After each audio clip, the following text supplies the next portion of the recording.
Hi everyone, I'm Joseph Shriver with Shriver Fine Finishes. I'm standing in my basement bathroom here. This is still under construction. It's just about done. And I painted the walls one coat. I wasn't happy with the color. I think it's too dark. So you can see over here, I'm actually going to a little bit of lighter color. So with that said, I decided to stop and give you a few pointers on how you could paint your own house. So I do realize that some of you might hate painting. I know growing up I hated painting and I grew to love it. But for you, you might hate it as well. Others of you might love it, and maybe you want to try it on your own, but you're a little bit intimidated. And to be honest with you, it can be intimidating. So with that said, I've decided to give you 3 different pointers on how to help you better paint your own walls and better assist you in your own painting project. So number 1, and I'm going to tell you the 3, and I'm going to show you all 3 of these in order. And we're actually going to paint this little wall here. So number 1 is you're going to defuzz your cover, your roller cover. So I'll show you that in a second. Number 2 is you're going to give yourself a runway, and that's going to be described up here, a runway. And then number 3, this probably breaks all tradition, but haste is not waste. I'm going to explain that in number 3. So let's go to number 1. Here we go. Okay, so number 1. Here's your roller cover, and roller covers tend to have little fuzzies on them. You can't really see it, but when you paint a wall, it'll show up. So number 1 is we're going to defuzz this cover. Now some painters do this, and if you're a professional painter or you're a painter, talk to your local reps. This is not the right way to do it. Some of these guys they take this tape and they literally like entomb and encapsulate the whole thing. They wrap this all the way around the cover, and then they pull it off, and they do get a ton of fuzz off it, but it's not the right way to do it. The reason is tape is 4 times stronger than paint. So when you're painting a wall, there's actual pull from that sticky paint on the wall that's pulling at your cover. So another way that's kind of in the middle of doing this, and I'm going to show you that now, is just take your tape. I use frog tape, so it's not very strong, but it's very delicate. Step on the end, and then take your roller cover, just kind of roll gently like this. I'll show you this angle here.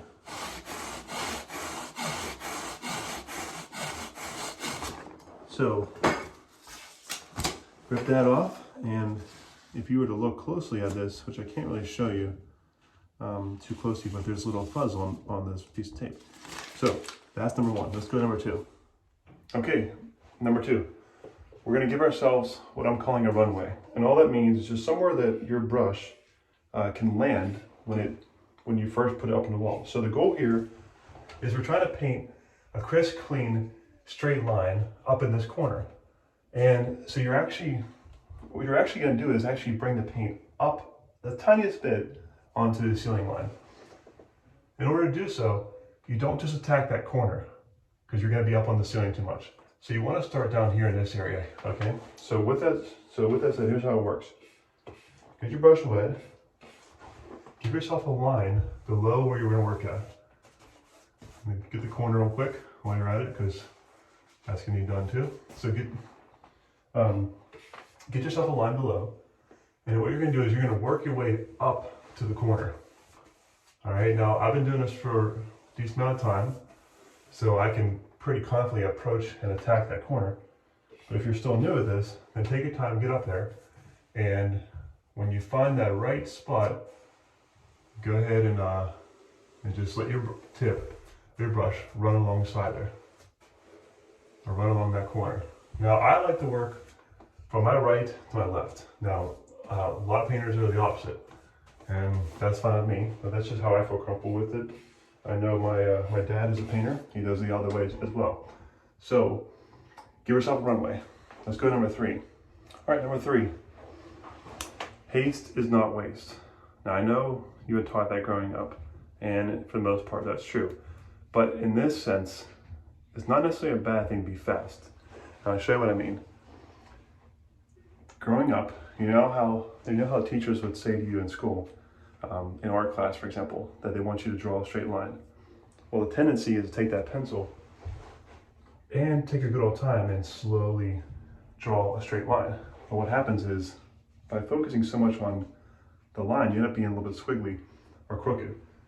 However, if you take a pencil and a paper, and you just literally dash it across there, moving faster, you know what happens. You get a straighter line. So with painting, I find that one of the best ways to have a straight line is move a little faster. It looks like this here. Runway, approach, get a little higher up on your line here. When you get comfortable where you want to be at, then you can move faster. And that's where you do that straighter line. That see how fast I'm moving across there? And I promise you, if you were here looking at this line, it's razor sharp. I'm not all over the place. You could probably tell by watching this video that I'm not up and down with the roller coaster. So don't be afraid to move fast on that. Start below the corner you want to work in, and work your way closer. Get that tip of the brush. Don't get the whole brush, but get the tip of the brush right there. Work your way up to that corner.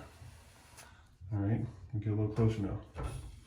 If you're a young painter or you've never really painted, then don't just go right at the corner, but approach it slowly, get comfortable, get where you need to be at there, and then run it across there. See how that works?